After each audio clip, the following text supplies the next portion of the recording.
Welcome to the latest episode of NextUp Live. This is a new interview series from League Apps and our NextUp community that features inspiring stories from people, news, and happenings all around the industry. Today, I'm excited to talk with Luke Sims. He's the Executive Director of RallyCap Sports, which also happens to be our very first Fun Play software grant recipient. So it's great to see you, Luke, and thank you for joining us. That's right. Hi, Benita. So good to see you. I'm happy to be here. Thank you so much. I my first job in sports was with Special Olympics International. So RallyCap is definitely near and dear to my heart. I don't think I knew that. And I actually was thinking about you because of the Olympics these past couple of months. What competition did you compete in? I was a gold medalist in the 100-meter hurdles. Oh my goodness, that's awesome. Yeah, so I'm both an athlete, but also just a fan of any kind of organization that's going to help kids play sports. And, you know, I love what you do. So I'm just wondering, we talked a little bit earlier about how the pandemic has had an effect on all of us, and just wondering how and what kind of impact it's had on your programming over the last 20 months. You know, what does it look like for you, your staff, your rally players, and their families? Yeah, I'm sorry, you cut out a little bit on me, but I think I remember what the first question was maybe going to be. How has the pandemic and all of this been treating us? Correct? That's the first question. That's it. Yes. Yeah. So as it has been for everybody, it's been crazy. Since last year, St. Patrick's Day, we shut down entirely in-person activities. And in-person is such an important part of what we do, as all sports are. Benita, you know, in-person is just, you can't go away from in-person. You can do some other things, but and you can supplement with other things, but there's something so unique about sports and how important it is to be physically present and when with people, etc., as is with many things in life. But we went entirely virtual for about, we just got back to a few in-person sports about a month ago. So we've been virtual for quite some time, which is the first time we had ever really launched virtual programs. And we did it, I think we did a pretty nice job with it. We were able to provide weekly sport virtual live and pre-filmed sporting activities for our rally players. That's what we call our participants with special needs. And so, you know, the good thing about it was that we could kind of spread ourselves a little bit further in that, or we could reach people that maybe wouldn't have been able to be involved in some of our in-person sports. So that was kind of a blessing that came out of this. So we saw some new faces and got to know some new people. You know, it's tough online, but we got to do a lot of fun stuff. We did yoga, you know, over Zoom. We did dancercise. We had a DJ come in and do dancercise with the kids, where we were having 100 or plus kids all from throughout the country on dancing on Saturday mornings. We did fitness classes. We did everything we could think of that you could film on video. It's hard to do things like, you know, your traditional sports, basketball and football, but you can do a lot of the, you know, what you can capture on screen, and our kids loved it.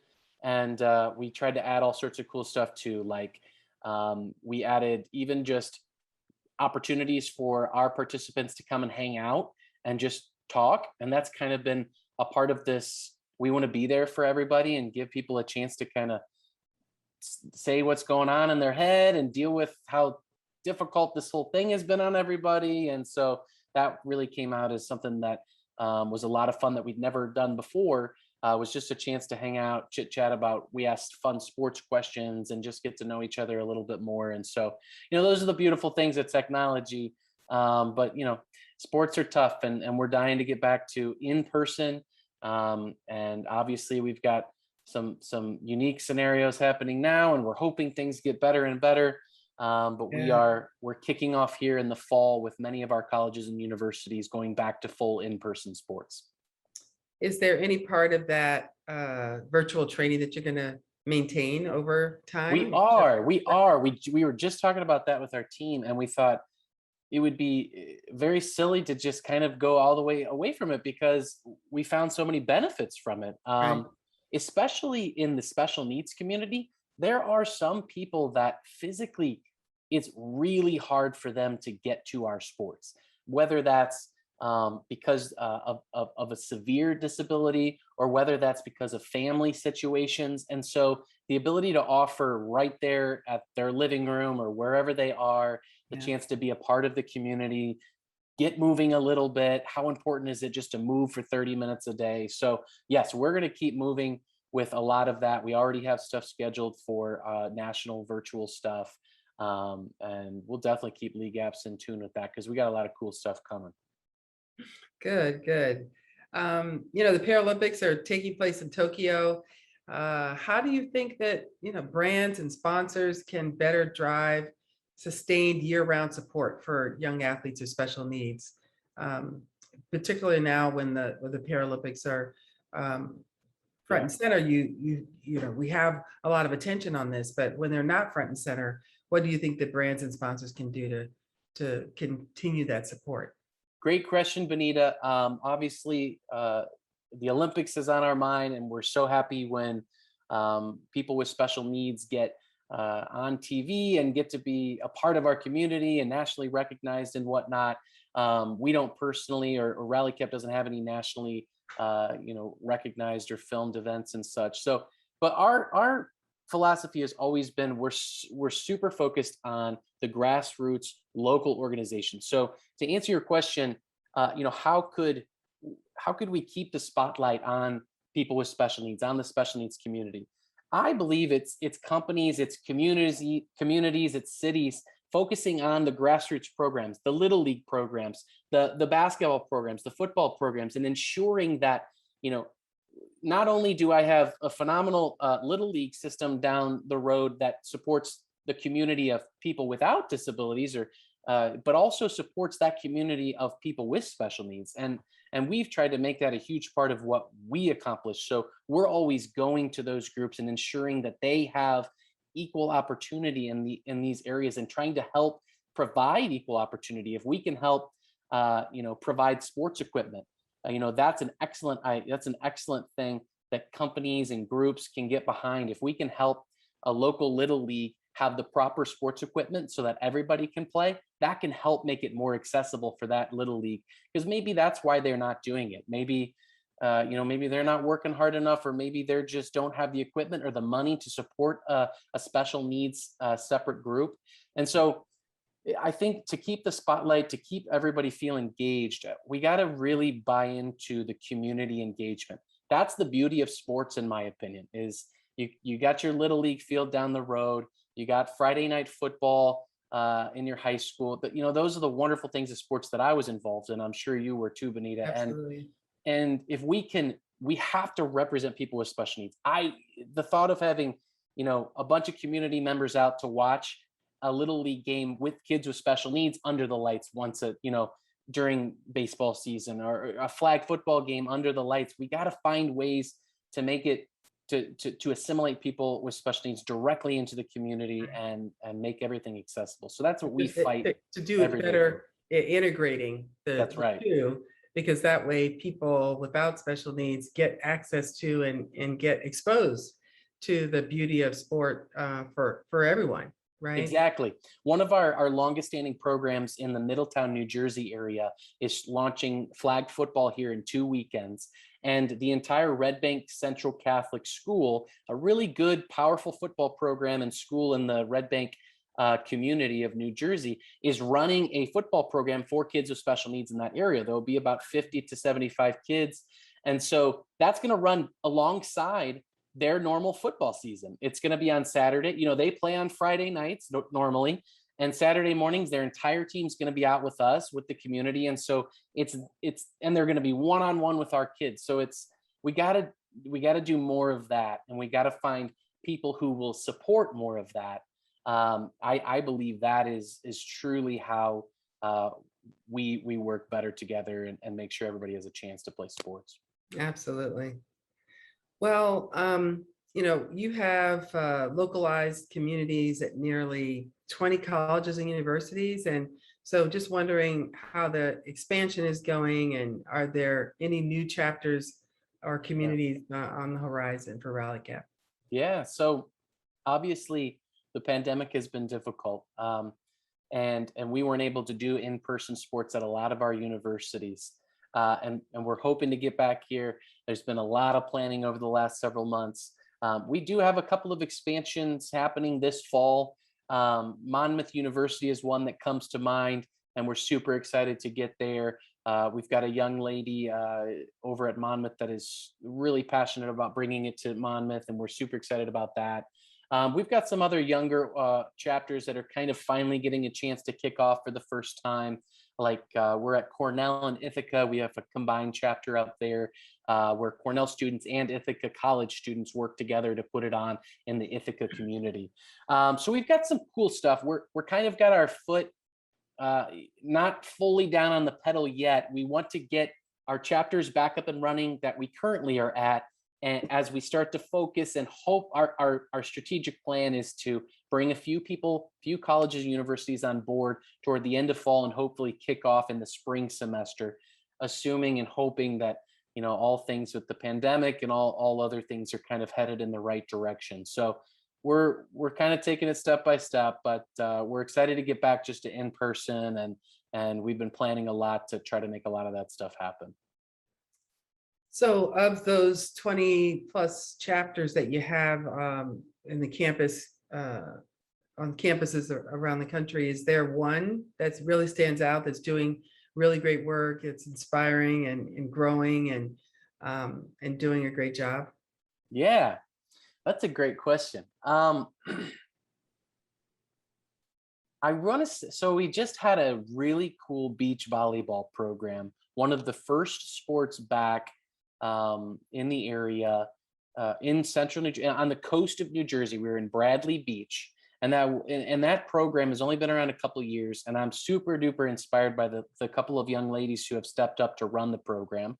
There's one lady who teaches teaches special education in the area, and she's only volunteered with us a few times, and we asked her to kind of take over beach volleyball, and she ran it awesome this year. We had so much fun on the beach, out in the open air. Back to sports, back to in person for the first time for that chapter in over a year, and that was so good to see. It's hard to just do the virtual stuff and be inspired. But when you get to finally see it back in person and the kids having fun, barefoot on the beach, doing something unique like beach volleyball, and we were right there on Bradley Beach with the sun setting, and it was just that really, you need stuff like that to help spark your passion a little bit again, and I'm really proud of that group and how they stepped up. There was a bunch of high school students in the area that stepped up as well to help make that happen, and it's just amazing. If you put those opportunities out there, there are amazing students in high school and college that want to help. They just need a little bit of guidance. They need a little bit of funding to help buy the equipment and get the stuff in order, but they want to help. They love it, and I'm really super proud of that chapter and all that they're doing in that area. So is there, I don't know if it's a toolkit or, some best practices that you share about how to facilitate what you were talking about earlier, this integration of able-bodied students and kids with your kids with special needs in sports programming? That's kind of the key to what we do, is we try to put together the best possible toolkit to teach each of our chapters how to create those opportunities best. So without like divulging way too much or going too far, yes, we have training videos. We have all sorts of different examples of how we can work with people with special needs, treat them the way that they should be treated, just like everybody else. And yes, we have all sorts of great resources that we give to our chapters. That's kind of what we do as a national organization, is try to support those chapters with that type of stuff. So our closing question for every episode of Next Up Live is, what's next up? So what's next up for RallyCap Sports, excuse me, and now, in the near future and into 2022? We've got so many plans. We've been waiting to do so much because of the pandemic. And so first and foremost, we're going to get all of our chapters back up and running. and get back to in-person sports. Now, how quickly that happens through the fall here will depend on the different things going on in different states that we work in as far as the pandemic goes. And so we're really hopeful that we can get back to our normal programming at our university. That's kind of our priority one. Some other kind of fun future stuff is we've launched recently an adaptive bikes program. And I've actually found a lot of passion in this, and that is basically we find donors that will help support adaptive bikes, and adaptive bikes are pretty expensive because they're very customized. And then we have people apply from around our chapters and around the country for an adaptive bike if they can't afford one themselves. And then we work with them to figure out what specific needs they have, and then we purchase a bike and put it together from a special, an adaptive bike manufacturer, and we go and hand deliver that bike. And so we've done about 20 bikes so far over the past couple years, and we got a little bit of a cool grant over the last couple of months that's going to let us expand that a little bit. So I'm super excited. We've got some cool plans with maybe taking that even further. I think, especially in a world where it's getting harder and harder to get together, and who knows the future, getting a bike to a family, to a person with special needs that can have it the rest of their life. This is a gifted bike. We're not asking for it back. They can have it. They can go bike, be a part of their community, ride with their brother and sister, ride with their friend down the street. That's a huge part of kind of what we're trying to accomplish overall, is like, can we all be one community? Can we all have the same opportunities, be able to ride a bike down the street, be able to go participate at, my little league baseball team down the street? That's kind of the essence of what we're trying to accomplish with RallyCap Sports. So I'm excited about that bike program. Yeah, that sounds amazing. I realized when my kids were in that, late elementary, early middle school age, that the bike ended up being that way that they kind of gain some freedom in their lives. Right. You say, okay, you can go on your bike a couple blocks to your, friend's house in order to, to not have to cart them around in the car all the time, and they're not walking. They can, go some distance, on their bike. And so to have all kids have that access to be able to get that little bit of freedom, it seems like it'd be really pretty terrific. That's exactly right, Benita. Sometimes we take for granted the things that we're accustomed to here. That, of course I was going to have a bike. Of course my parents were going to get me a bike, and I was going to ride in the neighborhood. But for some families and people with special needs, it's much more difficult. It's much more expensive. It's much more difficult for them to have a chance to ride in their neighborhood, et cetera. And so if we can provide those opportunities, it really makes everybody feel more a part of the community in a big way. So we're excited to push that program forward and give out more bikes this year. Well, Luke, thanks so much for joining us. We're so excited to have you not only on NextUp Live, but as one of our Fun Play partners, where we provide our technology and software for you and for your organization for free as a perpetual license. And so excited to have you here. Want all of you to visit rallycapsports.org if you want to get involved with RallyCap's mission to provide people with special needs opportunities to share in the joy of sports and community. Thank you again, Luke, and thanks to all of you for joining us. Thanks, Benita. It was fun.